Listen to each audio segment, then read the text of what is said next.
magandang panahon at hindi po nakarating yung ating speaker. So, sabi nga ni Lord, dapat daw laging prepared. Diba? Ayun. So, kanina, nakagulan naman ako dyan. Wala pa po. Tingnan yung sa likod, wala pa po talaga. So, okay lang. Basta ituloy natin sa kantahan na lang. Bababa na ako dito. Ayan po. So, tayo ngayon ay nasa pangatlong linggo ng series ng Secret Space and experiencing the God again and again. Okay, so, according to the World Health Organization, WHO, depression is widely recognized as the leading cause of disability. It contributes significantly to the global burden of disease and is a major factor in the number of years lived with disability. Yung parang ang tawag sa kanya ano yan, PWD. So dito kasi maraming PWD pero ang lalakas nila. Marunong sila sumayaw. Okay, so the World Health Organization, WHO, reports that over 300 million people are affected by depressions globally.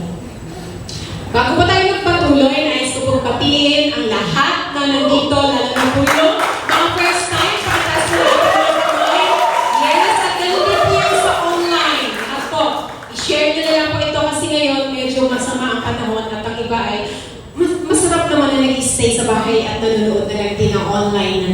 So, okay? So, mayroon tayong maraming sinicelebrate ngayong araw na ito. Una, ito po ang buwan ng anniversary ng Amazing Hope San Mateo. Ay, palakpakan natin ang ating Panginoon. And exactly today, okay, this, pangatlong linggo po, yun po yung supposed to be ng celebration. Kaya nga lang, medyo i-move natin sa katapusan. So, ini-invite natin ang lahat sa katapusan. Marami pong mangyayari dito. Hindi lamang po kami tatawid sa apoy. Magsasalita din po kami pabaliktad. Lahat na po yan. At may libre din po, may mga paraffle din po kami. I-sure po mag-invite po tayo. At i-witness natin ang kabutihan ng Panginoon sa church na ito for how many years na tayo? 7? 8 years. Ayan, so palakpakan natin ang Panginoon. So, nagsimula po kami, dyan lang sa opisina maliit, of course, with my family. At kung nakita nyo kanina, yung umaawit dito sa harapan, sila ba pulinggit lang na nagsimula po na kumakanta. Wala lang dito yung ate nila. Kaya I hope that she's watching in Switzerland. Mika. Napakagandang pakinggan na, napakagandang isipin na alam mo yung journey mo na continuous. Bakit continuous? No, kami lang. Hindi niya namin alam kung paano namin ma-transfer sa mga anak namin yung ganitong klaseng worship na napakasarap. Pero kanina po, na-witness ko na makabuti ng Panginoon sa buhay namin. Sa buhay ng mga anak ko, tingnan niyo po, yung mag-worship ka lang, yung bibigyan, may kinalaman po dito ang topic natin ngayon sa pag-worship sa ating Panginoon. Okay? So, ayan, during a depressive episode, a personal experiences a depressed mood, like a feeling sad, irritable ka, empty ka, and then, pag depressed ka, walang gana, wala kang gana. So, saan ka? Parang feeling mo total darkness at wala ka talagang nararamdaman. Okay? Depression can cause difficulty in all aspects of life, including performance.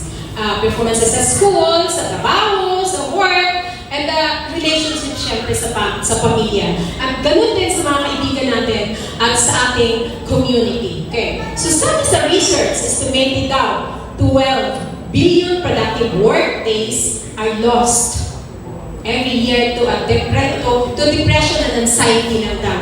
And alone. At a cost of nearly $1 trillion. So biro mo yun, no? Ano ba ang depression?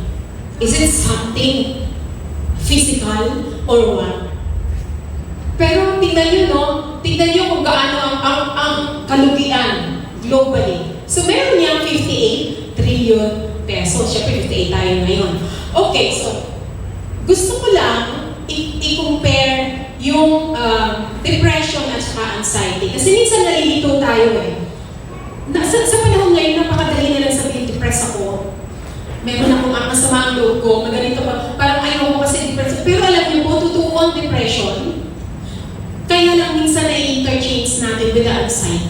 Okay, so if you have the anxiety, you can be depressed.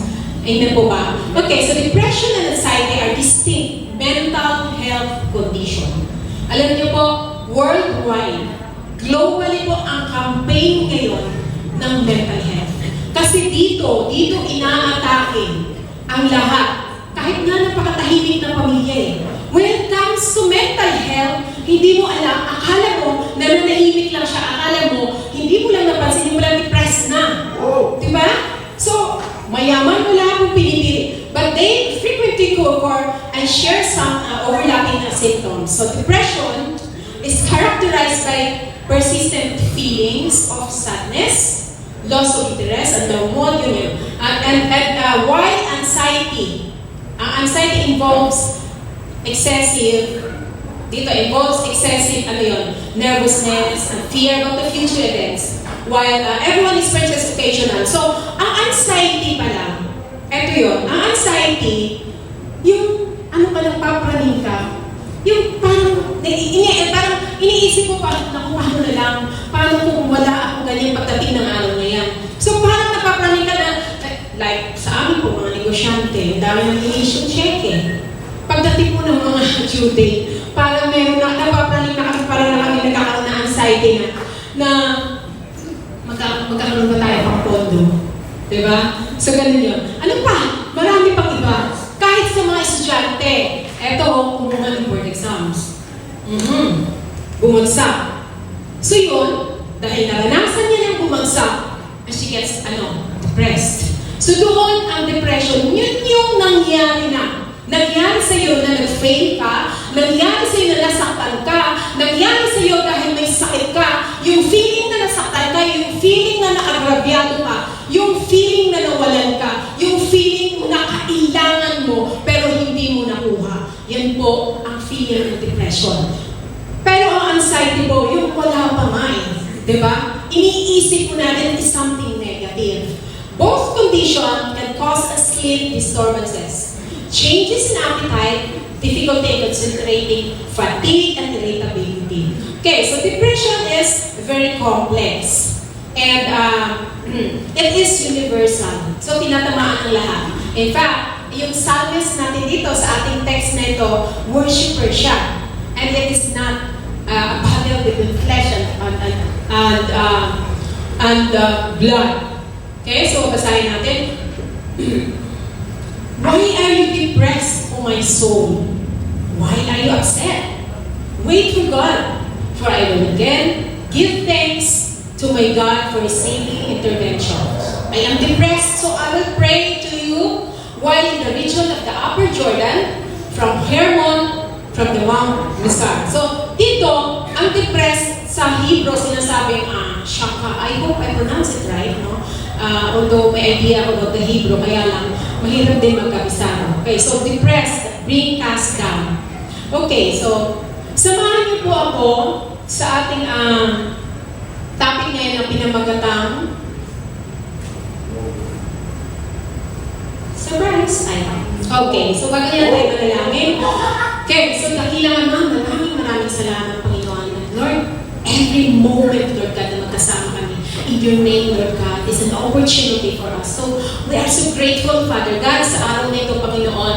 Lord, saan, Panginoon, mapag-aralan po namin patuloy ang inyong salita, ang kabutihan niyo po sa amin, Panginoon. Ngayong araw na ito, Lord God, we pray for your divine intervention, Lord God. Give us, Father God, your divine direction, Lord, and may your words, Lord God, be upon them, Lord, at saturate their hearts, Father God. At Panginoon, lumago po ito, Lord God. Father, keep me behind you, Lord. This I pray in the name of Jesus. Amen. So palakpakan natin ang ating Panginoon. At ano po yung ating finding God and feeling down. So how can we experience God intervention when you feel like drowning? So ano ba ang dahilan? Kung titingnan natin sa depression pa lang at saka sa anxiety, alam na natin kung ano ang labanan dito. Sino dito ang nakaranas na kahit isang beses magsabi, depressed ako? Diba?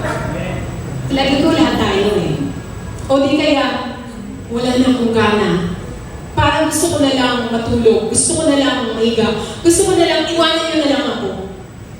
So, okay, so, alam nyo, depression is a state of mind. Ibig sabihin, this is about a mental health issue. Wala po ditong kinalaman ang gold mo, wala din po ditong kinalaman ang pera mo sa bangko, wala din po ditong kinalaman ang relationship mo. But, this can be the causes of that kind of issue. You get that? So, paano natin na-experience God's intervention? Would you feel like drowning?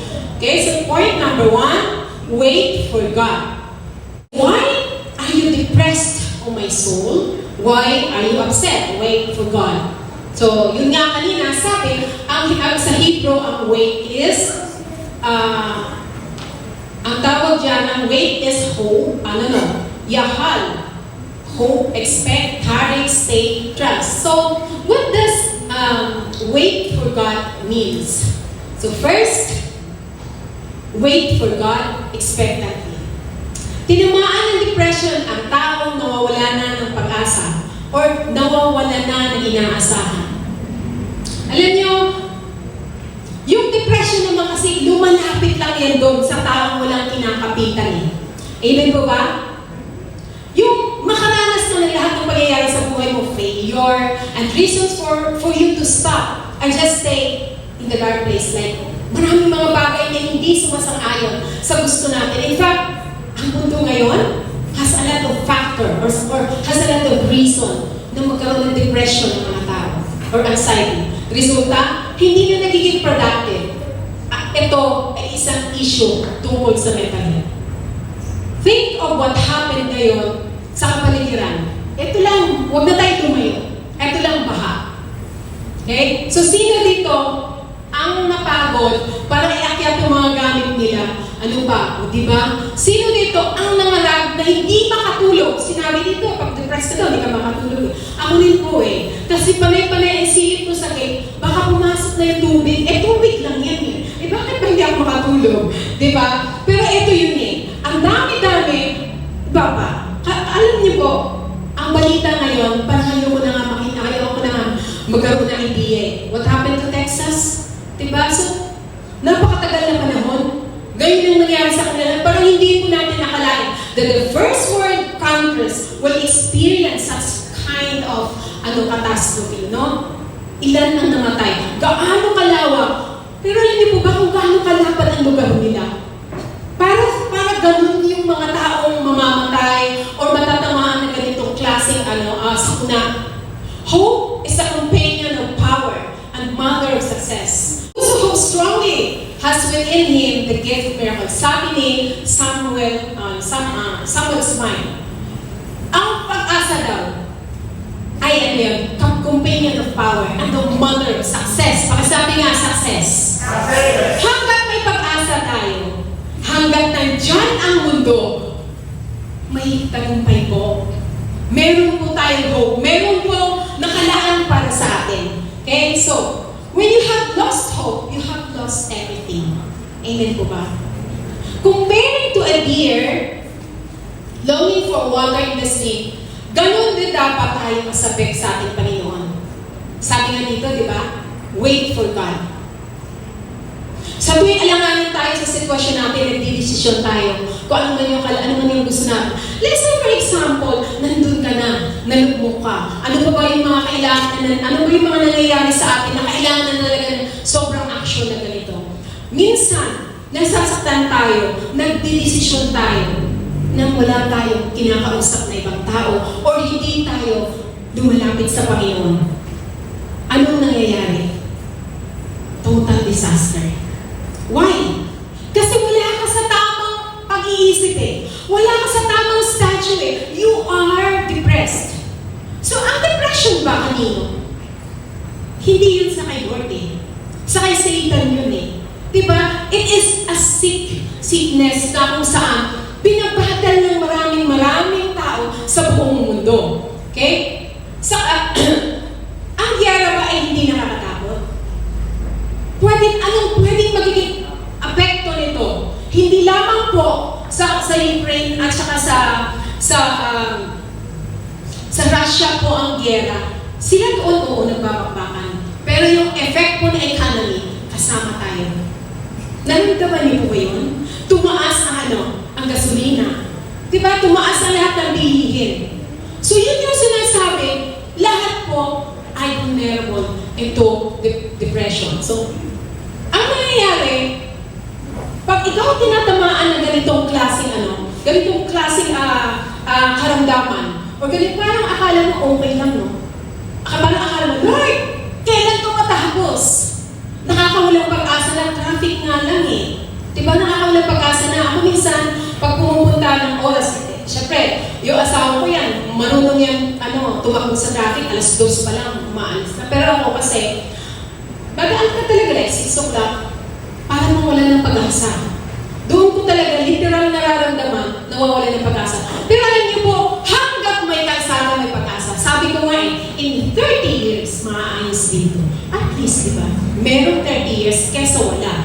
Okay? So, sa personal nating buhay, anong minamaktol natin? Kailan tayo matatanggap ng society? Kailan ako mabibilang sa ganito? Kailan ako makakatanggap ng maayos na pakikitungo sa aking pamilya? Kailan ko makukuha ang trust na gusto na hinihingi ko sa aking mga kaibigan? O di naman kaya, kailan ako pauutangin? Meaning, marami po tayong katanungan sa buhay. Maaari po, hindi mo inaamin kung anong klaseng sitwasyon meron ka ngayon. Kasi po, kahit maliit na bagay, halimbawa, iba kasi ang level iba ang level ng taas kung ano may depression natin, depende sa tao. Yung bata na agawan mo ng lollipop, depression, iiyak yun, iyak na iyak. Diba? Pero sa atin, ano ang level mo? Kaya hindi natin pwedeng husgahan ng isang tao na yun lang. Diba? Yun lang, ang arte-arte mo naman. So, ibig ko sabihin, depression is real. So, kahit sa bata ko yan, minsan po narinig ko sa anak ko, grade 5, kasi pinipilit ko siya na aral, ganito-ganyan. Sabi niya, may depression din ako, mama. Sabi ko, wow, social naman. Social naman, depression agad, di ba? Okay? So, nakakatakot. Sa sitwasyon po namin, gusto ko lang po konting i-relate sa inyo. Ano kaya, kung yung mama ko noon nag-give up, nagkaroon ng depression, saan kaya kami pupulutin ngayon? Diba? Okay, so mama ko, habang naglalako ng puto, naglalako ng dona, habang nag-aaral kami, nananahin, lahat kasi kung hindi po siya kikilos, hindi kami makakapag-aral. Lahat kami. Pero anong nakikita niya? Nakita po niya yung pag-asa sa amin. Masisipag po kami mag-aral. Kahit na wala kami baon, papasok kami sa school kahit naglalakad lang kami. Yun po ang nag-push sa kanya na dadaanan lang natin to. Diba? Dadaanan lang natin to. At eto ay magkakaroon ng makakapag-ani tayo sa bandang huli. Ibig sabihin, magkakaroon ng magandang resulta pag meron kang i-invest at meron kang tiwala. Amen po ba? Amen. Napakahirap po kasi na nag-iisa ka. Sa totoo lang, pag lagi nag-iisa ang tao tapos meron siyang konting problema, kahit simple lang yan, nagkakaroon siya ng self-pity. Mag-isimula sa self-pity yan eh. And then after ng self-pity mo, parang tingin sa lahat ng tao, pita na. Diba? Tapos nag-iisa ka pa. Diba? So, gumagawa ka ng desisyon. Kasi mayroon kang gusto na hindi mo nagawa. Ang sabi dito, wait for God. Wait for God. Kasi nakakapraning naman talagang mag-antay, diba? Nang ang akala mo, bukas wala na. Pero sabi dito, wait for God. Why are you so depressed, my soul? Why are you upset? Wait for God. Alam niyo yung text na to, kung sino ang kausap? Eto, na-depress siya eh. Kaya kinakausap yung sarili niya. Diba? Okay, so noong unang panahon, etong mga propetang ito, mas matindi yung dinagaanan kesa sa atin. Wala din silang LRT. Diba? So eto, sa lulong ito na sumisigaw, Lord, nasaan ka na? Nag-iisa ako, na-excite kasi siya, and there's this parang, yun, nagkaroon ng gera na, ito, nangyayari sa kanila, nagkanamatay na lang kasama niya, and he was mocked by kalaban niya na, asan yung Lord mo? Asan yung Lord mo? Ito ay worshiper. Siya siyang worshiper. So dito, kahit na sobra siyang nalugmok, kinakausap niya yung sarili niya, isa siya. Let's say, imagine, kung nandun siya sa kabundukan, sabi niya, hello, self. Relax lang, kamusta ka na? Bakit ka ba malungkot, self? Diba? So, ganun pala yun, no? Pati pala sa Bible, may ganun na nagsasalita mag-isa. Okay? Inaalaw po yun ni Lord kasi sino ang kausap niya. Sabi, pinapayuhan din niya ang sarili niya. Wait for God. Wait ka lang. At bababa ang Panginoon. Darating ang Panginoon. Okay? So first, paano ba natin, what does it mean in waiting God? First is wait for God expectantly. And then second, ini-expect natin talaga yun. Okay, so give an example about dun sa isang ina na expecting a baby. Sino dito nakaranas naman ng buntis? Diba? Magbuntis, okay. So, lahat ng nagbubuntis upon conception, yun yung sinasabing expecting. So, bakit siya masaya? Kahit nahirap. Alam niyo po, ang hirap po ng sitwasyon ng nagbubuntis. Sa totoo lang. Hindi mo alam kung saan katatayo, hindi mo alam kung paano kasi si Maris, ayan no, all her life kay Keisha ay nakaswero po siya.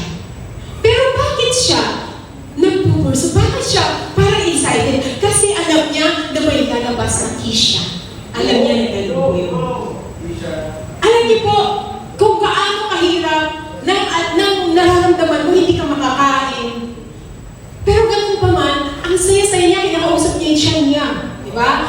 Okay, relax ka lang dyan na ilalaban ka ni Mama. So, wait, ganun din kay Lord. Wait for God expectantly. Whatever it is, ano man ang meron ka kahit anumang tagal yan, wait for God expectantly. Kasi bakit? Darating ang promise ng Panginoon according to His time, and in His time. Amen? Pangalawa po ay wait for God enduringly.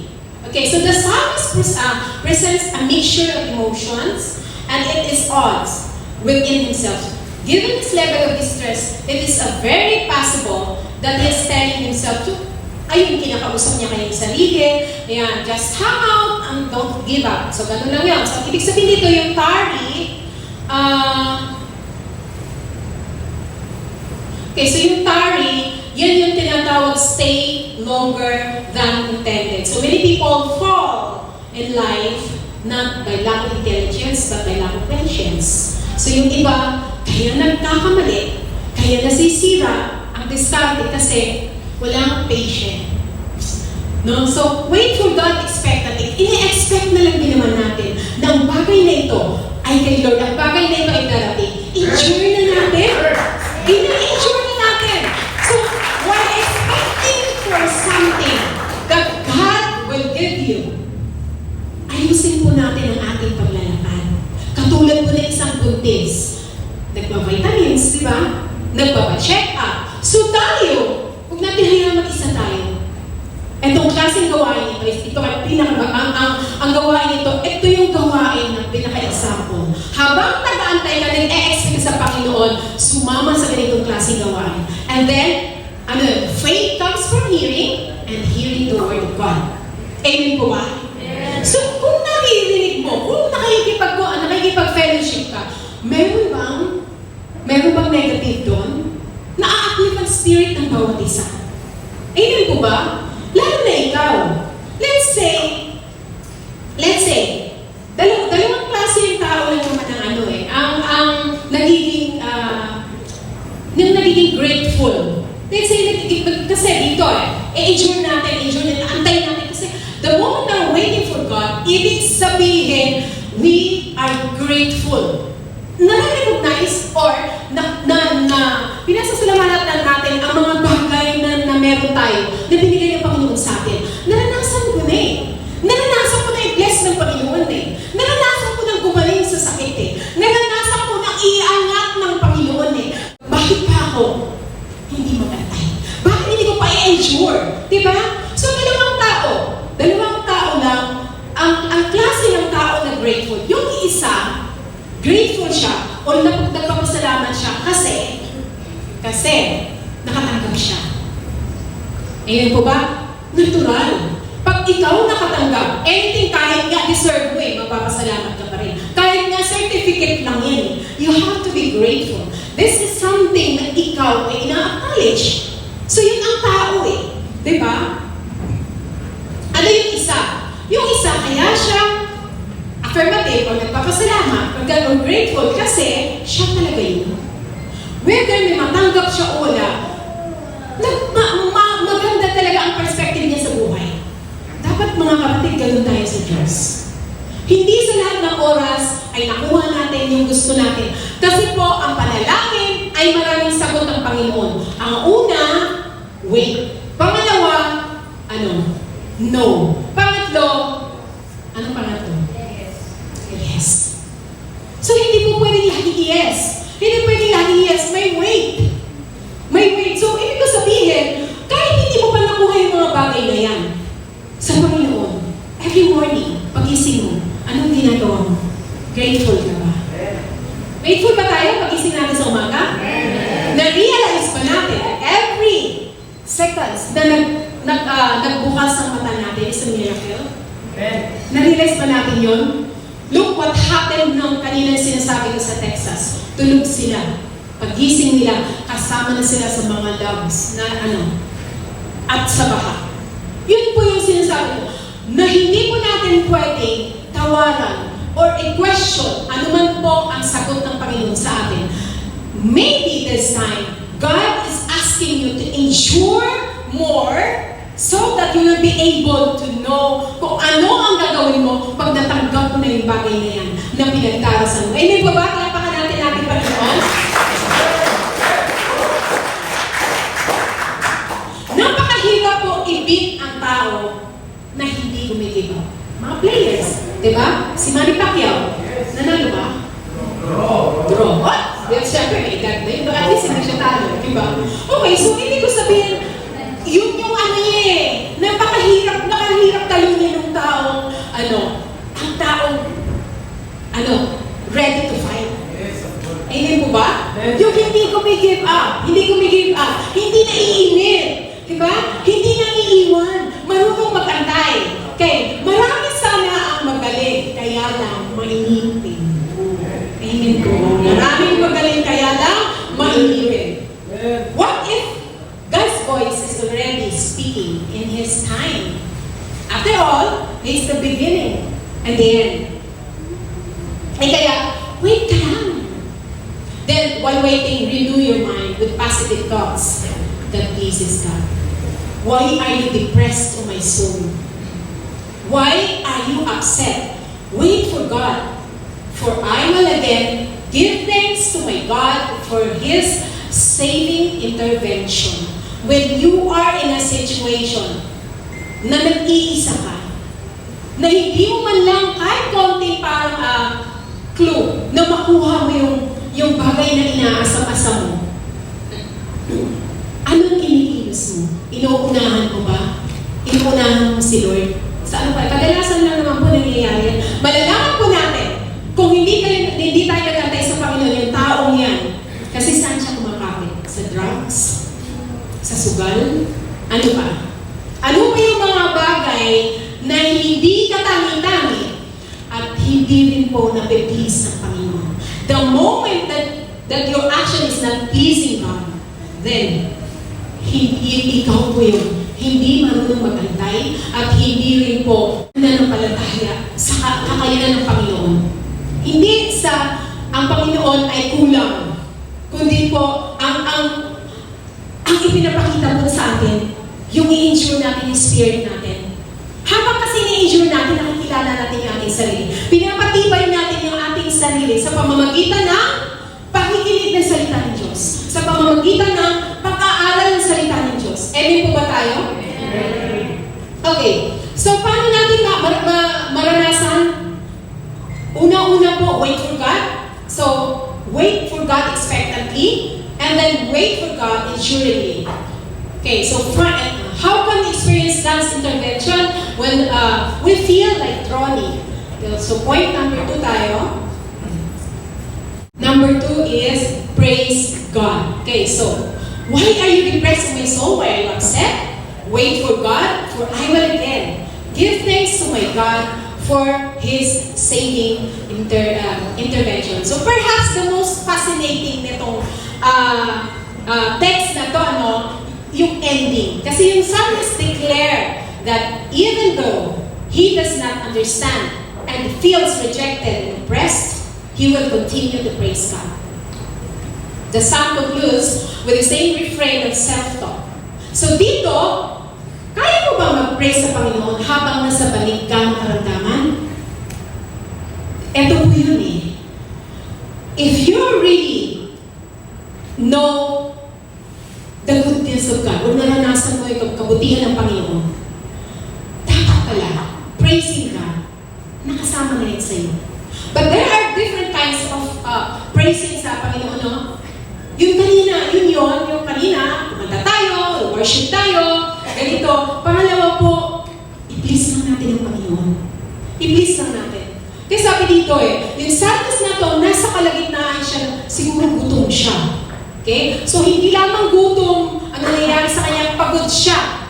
Hindi lamang pagod, takot siya. Nasa madilim siya, nasa tuktok siya, o ganyan. Pero sabi niya, magpupuri pa rin ako sa iyo, Panginoon. Magpupuri pa rin ako. How to praise God? First, praise God continually. Okay, so praise should have the components of respect and relationship. You cannot actually praise God kung wala ka rin relationship sa Kanya. Or you're not even, kung hindi mo alam ang Panginoon mo, kung sino siya. Amen. So, ibig sabihin, praising God, this is something, this is a relationship deeper than what you think. Eh, bakit ako confident? Una, because He is God. Pangalawa, because He is my God. And even in the middle of the darkness moment, we will continue to praise God. Gusto mo bang mabago ang pananaw mo sa buhay? Kahit na feeling mo walang dahilan para tumawa, you can transform by the renewing of your mind. Again, I'd like to remind you that depression is a mental health condition. So, when we surrender our minds to God, madaling mag-worship. Kasi our thoughts become sacred, become sacred grounds. Okay? So, a reflection of heaven's wisdom. Hindi ba dahil lalo na kung ang sitwasyon mo ay parang tinalikuran ka na ng lahat. But if we have a deeper relationship with God and even a lifelong journey of waiting, doesn't matter. Hindi po. Wala pong issue kahit gaano katagal. Kasi ang sarap lang mabuhay sa kasama ang Panginoon eh. Ang sarap lang mag-worship eh. Your battlefield will become your worship ground. Kung saan ka man ngayon, nalulugbo ka, saan ka man ngayon, if you just praise God, magiging worship ground mo yan. Amen po ba? Depression ba ka mo? Sing a new song. Anxiety ba ka mo? Shout for joy, my Lord. And God will raise you up. Amen po ba? He is our saving grace. Okay? So, how to praise God? Second, first, praise God continually. Wala po dapat araw. Sa pagising pa lang natin sa umaga, wala pong araw hindi natin purihin ang Panginoon. Alam niyo po kung bakit. Sa bawat galaw ng daliri mo, yan po ay connected sa brain mo. What if, kung ang brain mo ay hindi gumana, wala na po mangyayari sa'yo. So, praise God for everything. Alam mo po, ginagawa mo, kaya mo pa mag-worship kanina, itaas ng kamay, kaya pa po natin, amen po ba? Okay, amen. So yun, marami po tayong bagay na dapat pasasalamatan at dapat purihin ang Panginoon. Pangalawa po, worship, praise God confidently. So pag kilala mo ang Panginoon, you will also worship confident. Katulad po yan, nagsabi ko sa inyo kanina na isang ina na alam niya na ibibigay, alam niya nasa kanya na alam niya na ingatan ng womb niya yung bata pag lumabas, yun na yung answer prayer niya, di ba? For I will again give thanks to the Lord, my God, for His saving intervention. Wala po tayong kakayanan iligtas ang sarili natin when it comes comes to, spiritual realm, only God does. Ayun po ba? The battle of our mind is real, but so is, pero po, totoo naman talaga, may battle ng ating pag-iisip, pero totoo rin na may victory. Jesus is our victory. Amen? Our thoughts of doubt, fears, and distraction nagpe-prevent sa atin from living the fullness. So, God has a plan for us. But here's the good news. The transformation or pagbabago na matagal na inaasam-asam natin ay comes from within. Wala po tayong dapat ibang aasahan kasi this is our situation. So kung gusto natin talagang magbago, hindi po dapat manggagaling sa iba. Comes from within. It is a decision. Sa ating pag-decision po natin, kung gusto mo kang bumangon sa nakakalugmok mong sitwasyon, when we surrender to God's control, can become powerful instrument of faith and obedience. Yun pala yun. Faith and obedience po. Manggagaling po muna sa atin. Mag-decide po tayo muna. Congratulate niyo yung sarili niyo for coming over. Kahit na po umuulan, decision niyo yan. And that is powerful instrument of faith and obedience po. Yun po ang papuri kay Lord. Bahala ako na Lord. Ikaw na bahala. Pagod na ako. And then the transformation doesn't just change how we think. It reshapes how we live. Totoo kasi yung depression, mas malala. Pag wala ka kay Lord, kakapit ka sa alak, sa droga, sa kaibigan. Alam mo na. Diba? Alam niyo po, meron ako isang pamangkin na alam naman yan isa ko rin dito, na nandito okay, so 15 lang yata, nabigo sa pag-ibig. So, ibig sabihin, parang hindi kinaya. So, I'm not really sure of the story kung bakit naging ganun siya. Pero parang kumapit yata siya sa drugs. At the age of 15 or 16. Ngayon po, pabalik-balik na siya sa mental. Yun yung sinasabing hindi natantay. Yun yung sinasabing hindi nagpuri sa Panginoon. So, ang bata, naaawa ko sa pinsa ko, sa nanay ng bata. Kasi syempre, alam mo kung paano alagaan yung ganun. Na hindi na siya ganun ka-normal. Minsan kasi, kaya kung sinasabi ko sa inyo, kasi naman siya pinopost niya naman sa Facebook pag inaatake yung bata. Okay? Here's the thing. Kung hindi ka masaya, o wala nang magpapasaya sa'yo, sa inaasahan mo, or sa anumang mundo ginagalawan mo, this is the time, or a perfect timing to praise God confidently. Ay, hindi po ba? Hayaan mo sila, pasayin nila ang sarili ang iba. Pero ikaw, alam mo kung paano pasayin ang sarili mo by praising God. Ang sarap kaya umawit sa Panginoon. Ay, hindi po ba? Ang sarap kaya sumagba sa Panginoon. Ang sarap kaya na kung saan, parang kanina lang umiyak ka, pero biglang merong word si Lord sa'yo. And that is because of your devotion. Amen po ba? Nagde-devotion ba tayo dito? Minsan din naman naranasan natin yung depression. Kahit sino, kahit pastors, kahit kung sino yan, nade-depress din sila. Sabi nga dito, ito sa Jeremiah, Lamentations, pag-ibig. Pero ano po ang dahilan kahit may depression na kaya po natin? Normal ang depression kasi nasa mundo tayo at ang dami-dami pang factors to get depressed. Lamentation 3, pag-ibig mo, Yahweh, ay hindi nagmamaliw. Kahabagan mo'y walang kapantay. Ito ay laging sariwa, bawat umaga, katapatan mo'y napakatakina. Yan po yun. Katapatan ng Panginoon ay hindi po nagmamaliw. So wala po dapat tayo ibang pinupuri, kundi ang Panginoon. Let's continue praising God continually, and then praise God confidently.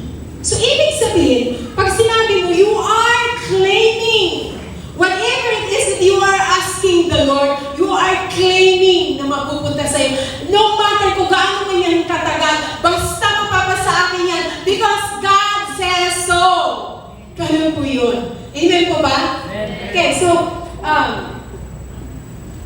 hindi po, ang sitwasyon ngayon, kahit po ako, kaysa akin, pagkakasir tayo, vulnerable tayo, marami tayong mga, marami tayong mga organization or kaibigan, lalo na marami tayong mga kausap. Ganun din po kadami ang numbers na pwede pwedeng magbigay sa atin ng factors para tayo ma-depress. Or magkasakit ng anxiety. Or mabalisa. Ganun po yun. Kaya nga dapat piniprepare natin ang ating sarili. Before tayo lumabas o before tayo pupunta sa anuman yung mayroong sitwasyon na pwedeng magdala sa atin doon, into that situation, like ito mag-depress, pray. Praise God. Ask for guidance. Ask for His divine intervention so that the wisdom, napakahalaga po ng wisdom sa bawat desisyon po natin. Mapa-estudyante ka man. Lalo na po sa mga negosyante. Okay, so how to praise God? Praise God continually and praise God confidently. Pangatlo na po tayo ang last. Remember God. Remember God, my soul is in despair within me. Therefore, I remember you from the land of Jordan and the peaks of Hermon from the Mount of Mizar. Kailangan po malinaw sa'yo na kailangan talaga ang tulong ng Panginoon. Amen po ba? My soul is in despair within me. So parang, gibang-giba siya, parang alam mo yun, sobrang hirap siya. Ganun, I am depressed. Sinisigaw niya na, I am depressed. Sino po dito ang marunong umamin na na-depress siya? Sino po dito umaamin na hirap na ako? Sino po dito umaamin or nagsisinungaling ka, sinasabi mo, wala, hindi, okay lang po, okay lang ako. Kaya ko naman to eh. Alam niyo po ba, pag sinasarili mo yan, walang makakatulong sa'yo. In that kind of situation, remember God. Sabi dito, sinisigaw niya dito, my soul is in despair within me. I am depressed. First po, paano natin i-remember ang Panginoon? Be honest that you need God. Sino dito ang hindi kailangan ng Diyos? So wala naman po tumaas. Pero sino dito ang kailangan ng Diyos? Amen. Palakpakan natin ating Panginoon. Yes. Maybe that's just a simple question. As if you need God. Pero sa kilos mo ba? May mga panahon na gusto mo nalang isarili yan. Alam niyo po, ang siyensya, ang science, ang lahat ng mga klase yan, ay inalaw ng Panginoon para matulungan ka. Lalo na may sakit. Ayaw magsabi na may sakit siya, ayaw niya sabihin kasi nahiya siya, natakot siya, o di hindi siya nadala sa ospital. Ayaw ko na to. Pero kung sinabi niya, you will be given, direction na pwede ipagkamot, something ganyan. But first, remember God, that you really need, you need Him. Okay? So, yung alam niyo yung pagsisinungaling sa sarili, maybe, kung ano ba yung sagot mo, lahat naman po tayo, minsan nararanasan natin yan. Hindi ka nag-iisa. Minsan ganun. But the goal of coaching is ultimately to get people into look at the mirror. So, pag kino-coach ka, kaya nga kailangan aminin mo eh. Kasi pag kino-coach ka, pinapakita sa'yo kung sino ka. Diba? Tinasabi sa'yo kung ano ka. Kasi, parang mirror, titignan yung sarili mo. And then step 2, ano yung step 2? Gawin mo kung ano yung nakita mo sa sarili mo. Amen. So, but the funny thing is that very few people ang ginagawa po ang step 1. Yung konting tingin pa lang sa sarili ko na siya ayaw niya kasi ayaw niyang aminin, ayaw niyang umamin. So, paano ma-address ang problema mo kung hindi mo ikalalanin o hindi mo hayaang malaman ng iba or hindi mo yan isigaw, I am depressed. So dito, sinasabi dito na sumisigaw siya, Lord, depressed na ako. Kailangan kita. Hindi kasi ganun kadali. Sa totoo lang. Pero sa totoo lang, wala naman tinawag si Lord. Alam niya, sabi ni Lord, come to me. All of you who are irritated and I will give you rest. Wala pong sinabi Lord, come to me. All of you who are rich and relax and I will give you more. Wala pong sinabi ganun. Ang sinabi ni Lord, kaya nga, tayo minsan, bakit tayo nakakaranas ng ganyan? Eh kasi hindi naman tayo lalapit pag hindi tayo nakakaranas ng pagod eh. Diba? Hindi naman talaga tayo aamin. O hindi naman tayo manghihingi kung hindi tayo salat na. Amen ba? Kaya minsan, ang Panginoon, most of the time, dumadampot doon sa natuto ng magpapakumbaba. You know what? Yung pag-amin na kailangan natin ng Panginoon, ano yun? A sign of surrender. yung humble spirit natin. Why? Bakit hindi makalapit ang Panginoon sa atin pag gano'n? Kasi pride, hindi tayo malalapitan ni Lord. Pag meron tayong gano'ng pride, lumalapit lang siya doon sa nagsusurrender sa Kanya. Amen po ba? Okay. So yung ego, what is, yung pride and ego prevent us from seeing the truth. Totoo yun. Hindi mo pa nga tapos sasabihin, ay, basta alam ko na yan, ay, ganito yan. So yun. From hearing the truth, from accepting it's true. So the hardest form of truth is being honest to yourself. Yung maging honest po tayo. Jeremiah 17. Okay, so Jeremiah 17, the heart is more deceitful than all else and is desperately sick. Who can understand? So yung puso kasi talaga natin, madaya, no? Mano talaga, okay lang. So, yun eh. So, Jeremiah 17:9, the heart is more deceitful than all else and is desperately sick. Who can understand? So, look your emotion. Lahat sa totoo lang, valid naman talaga ang emotion natin. Valid naman talaga. Lahat ng nararamdaman natin, valid siya eh. Bakit hindi? Valid siya kasi tao tayo eh. We are in, meron tayong ilang senses. Meron tayong emotion talaga. So, may mga factor kung bakit tayo nakakaramdam ng galit, ng inis, ng yung depressed, anxiety, may mga factor, valid yun. Yung validity ng lahat ng nararamdaman natin, nakikita ni Lord yun. Pero po, hindi po siya kompleto. Kasi valid siya, pero hindi siya kompleto. Kasi may victory. Amen po ba? Valid siya na nararamdaman mo, pero pwede kang makalabas doon. Hindi dapat tayo tumigil doon lang. Galit ako, depressed ako, lugmok ako, kaya ayoko na. Hindi dapat na gano'n. Your situations feels hopeless, but with God, there's always hope. Kahit na yung situation mo na hirap ka, pero sa totoo lang, kapatid, hanggat may naaapakan ka ang lupa, there's always hope. Tingin po ba? Scriptures give us clear guidance. Sabihin mo nga guidance. Sabi nyo, do not conform to the pattern of this world, but transform by the renewal of your mind. Remember God and be honest that you needed God para hindi ka mapagod. Nakakapagod kapatid pag suluhin mo yan.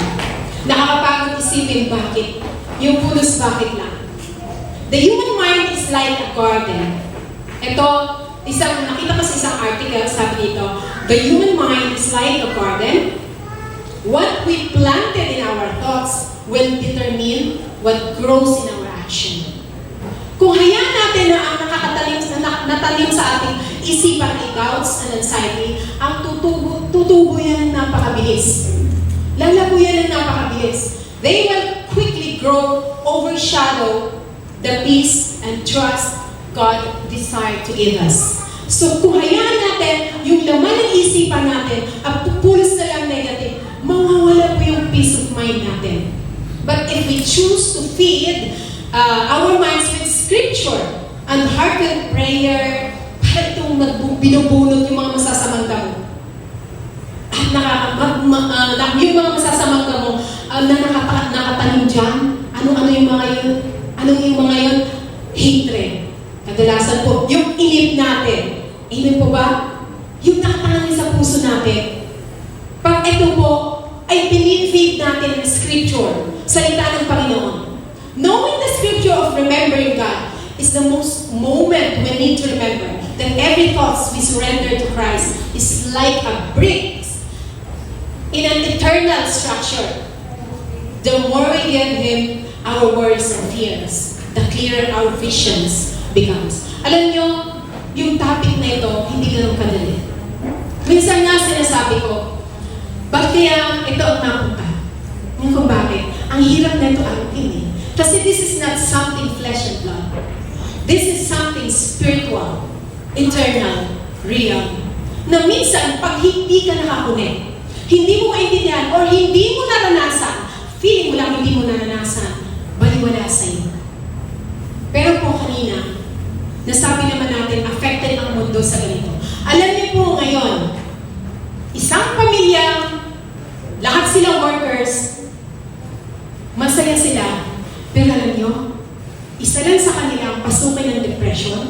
sa kanila, sira lahat. Healthy. Anong nangyari? Pulis naman nagpapacheck up, pulis naman, bigla na lang bumagsak. Alam niyo po kadalasan sa dahilan ng mga namamatay sa ospital, hindi naman yung sakit nila eh. Ano yun? Cardiac arrest. Bakit? Kasi may sakit siya, may sakit ka, nag-worry ka. Sasabihin mo, naku, ano na, hirap, mahirap po talaga. Mahirap magkasakit, lalo na hindi ka makahinga, ubo, ano pa yun. So, irritated ka. So, yung heart mo, yung isip mo, hindi makakonsentrate ng maayos. Hindi makakonsentrate ng maayos. Kaya kadalasan nagkakaroon ng cardiac arrest. Aneurysm, mga ganun. Kasi alam nyo, iba na yung doble eh. Grabe, naniniwala po ba tayo na totoo na may Satanas? Amen. Amen. Pues maniwala ka na totoo na may Diyos. Amen po ba? Ganun lang po ang kwento ng buhay. And make choices that align with our values and goals. So be honest that you need help. Be honest that you need God. As pangalawa po, be hungry for God. Pag gutom tayo, anong laman ang utak natin? Pagkain, amen? Yung gutom tayo, yan, may pagkain tayo dyan o yan.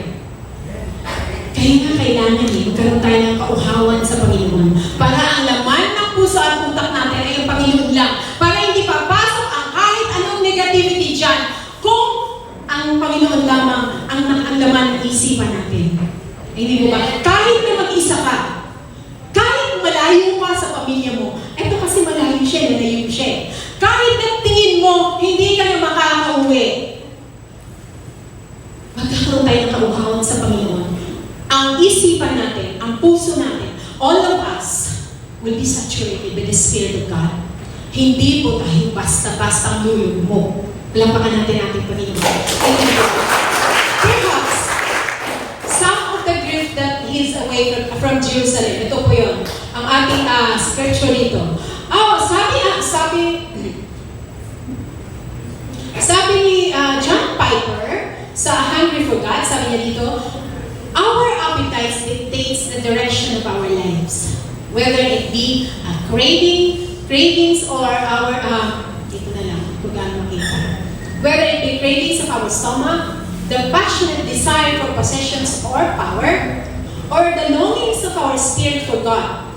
But the Christians, the hunger for anything else besides God, can be an arch enemy. While you are hungry for God and Him alone, as the only thing that will bring victory. So, tayong tao, likas sa ating pagpanganak pa lang sa atin, alam na kung ano pangailangan natin. Lahat, mention mo na, mula ulo hanggang paa. Yun ang kailangan natin. Pero sabi niya dito, kung nagkaroon tayo ng kagutuman o kauhawan other than God, baliwala po yun. Baliwala po yun. Ang Panginoon alam po ang lahat ng pangailangan natin. In fact, bilang niya, lahat ng hibla ng buhok natin. Okay? So, a grateful heart reflects trust in God. Hungry for God is gratefulness. Kapatid, have we ever cultivated this attitude of gratitude? Or hinahayaan na lang natin ang discomfort mag-distract sa kabutihan ng Panginoon sa buhay natin? Hungry for God, the power to transform how we see life. It teaches us to value life. Kung anong meron tayo ngayon, kung tutuksin, dapat nga tayo pa mag-offer sa ating Panginoon. For taking us here, so napakalakas natin. We have complaints kasi tapos ako, kasi kulang na tanggap ko, kasi hindi tayo nakagbigyan, kasi may sakit tayo. Naisip mo ba kapatid yung promise ng Panginoon? Sa Matthew 6:33, anong sabi niya? But seek first the kingdom of God and His righteousness, and all these things shall be added unto you. Tapos na. Yun lang pala yun eh. Sabi niya, but seek first the kingdom of God and His righteousness, and all these things shall be added unto you. Ano ang dahilan kung bakit nadidepress ang tao? Because of scarcity. O kaya, expectation versus reality. Pero ang ganda ng promise ng Panginoon sa atin. Ngayon, question, ginawa mo ba? Did you ever seek God first? and His righteousness para hingiin mo sa Kanya kung ano man yung pangangailangan mo. Kasi ang promise niya, and all these things shall be added unto you. So, paano? Crucial ngayon, pag tinanggap mo, or after mo i-accept na depressed ka. Crucial yun eh. Kasi anong sunod? Pag wala si Lord, anong sunod? Saan ka pupunta? Diba? Kailangan ko kasi ng kaibigan. Kunting inuman na kami doon. Gusto ko lang makalimot. O di kaya kailangan ko somebody na magpapasaya sa akin. Yun eh.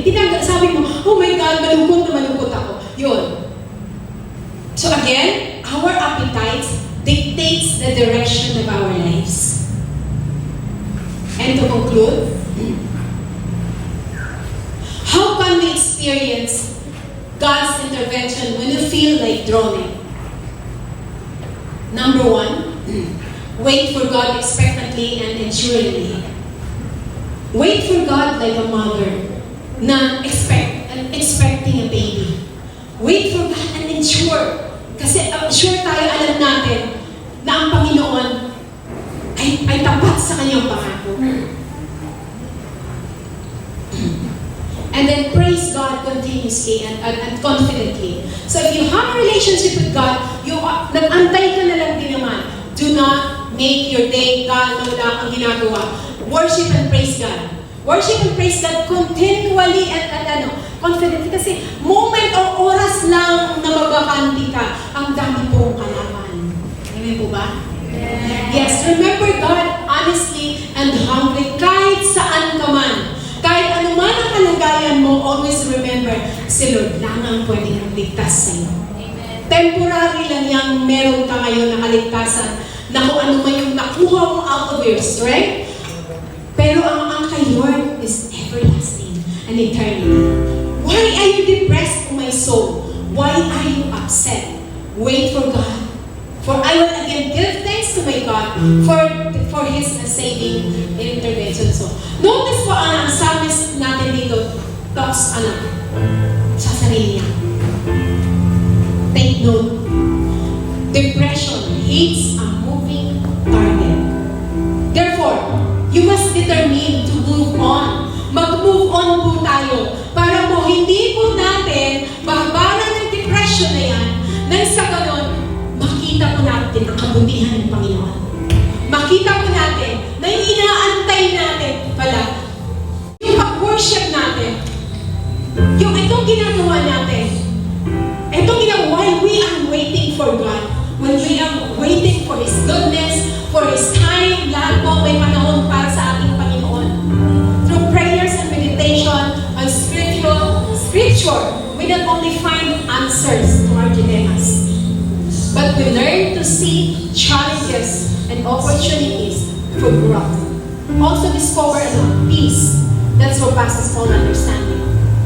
Psalm 37 to 24, the steps of a man established with the Lord when he delights his ways. Though he fall, he shall not be cast headlong, for the Lord upholds his hand. Ang taong nabubuhay sa pananampalataya ay walang kinatatakutan. Amen po ba? Ngayon po tayo po lahat ay kayo.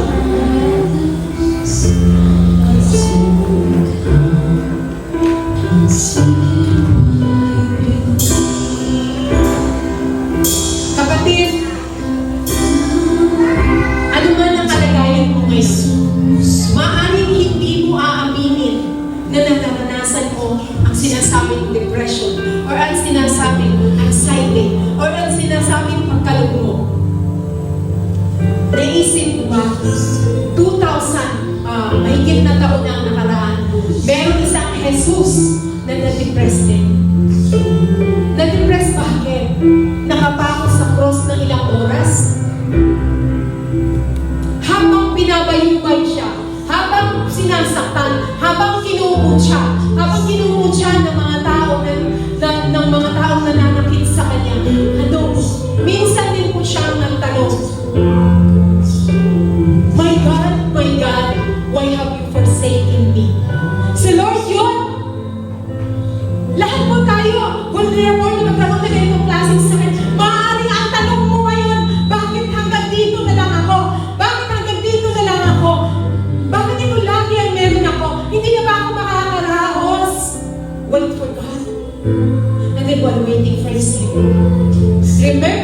minsan may nagligtas sa'yo. May nagligtas sa'yo. At yan po ay 2,000 ng taon na kung saan si Jesus nakapako sa cross. Alam niyo, pagkatapos ng tanong niya, my God, why have you forsaken me? And then, right, he said, into thy hands I command my spirit. Yan po ang hinahanap ng Panginoon sa amin. Surrender. Surrender daw. Surrender, ano man ang meron kang sakit. Surrender. It is just a state of mind. Come on, surrender. Hallelujah. Kapatid, yung weakness natin na nararanasan natin, kayang-kaya yun. Amen po ba? Ang Panginoon ay laging nariyan. Unang-una, handang magligtas sa'yo.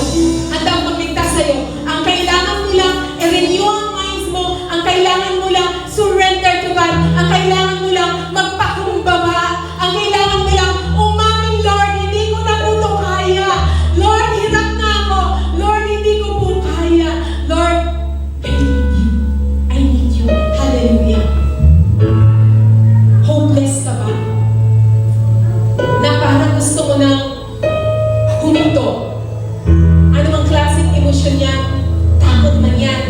Galit man yan? The truth is, temporary lang yan. Why? Ano ang totoo? There is victory in Jesus. There is victory in surrendering that problem to Jesus. There is victory kung i-surrender mo yan sa ating Panginoon. Hallelujah. Hallelujah. Hallelujah. Kapatid, mananalangin tayo. Mananalangin tayo ng renewal of minds.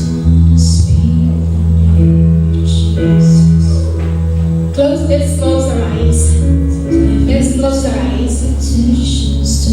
And think kung ano man yung mga bagay na nag-hold sa'yo para magpurso na hindi ka makapagpuri sa ating Panginoon, hindi ka makapag-worship, at hindi mo na maantay.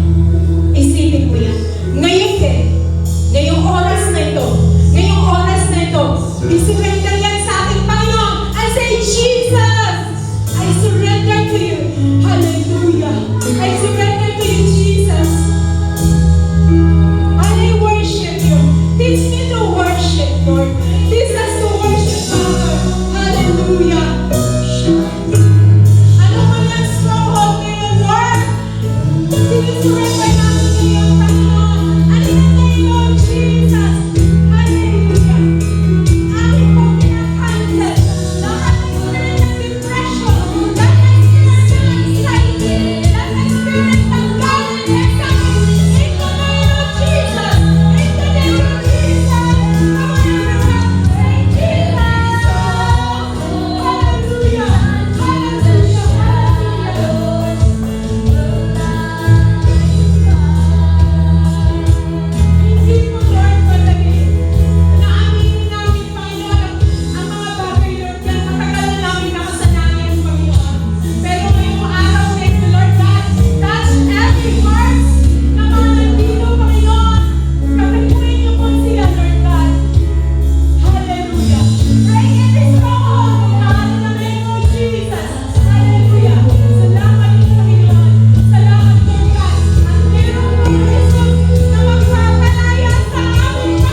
yung pag-surrender po, Panginoon, ng mga buhay namin. Thank you. For this is such an opportunity to surrender our life to the Lord of Lords, to the God of gods, to our healer, to the Prince of Peace. Hallelujah! Hallelujah! Lord, sa aming pagkakaluto. Thank you for raising us up, God. Thank you, Father. Wala pong dahilan para malugmok kami, Panginoon, ngayon, Lord God. Because you are our God. Ikaw ang Panginoon na magtatayo sa amin. Hallelujah. Father, we come before you with empty hands, lifting up everyone in this room who is struggling, Lord, depression, anxiety. We ask for your peace to wash over them, to calm their trouble, thoughts and anxiety of us. We ask for the renewal of our minds, and that we will be able to see light and healing in your name, O God. Grant, Father God, the strength, Lord, to face each day and hope to see beyond our very darkness, Lord. We pray for your healing, Lord, healing touch to mend our broken heart, and for your light to guide us towards restoration and joy. Renew our mind, Jesus, that may they feel your presence and love surrounding us, reminding us that we are not alone and that you are with us, Lord. You are with us. Hallelujah. Come on, let us sing hallelujah. Continue to worship God. Jesus, the hallelujah. Yes, Lord. Yes,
looking at our God, waiting on our God, praising you,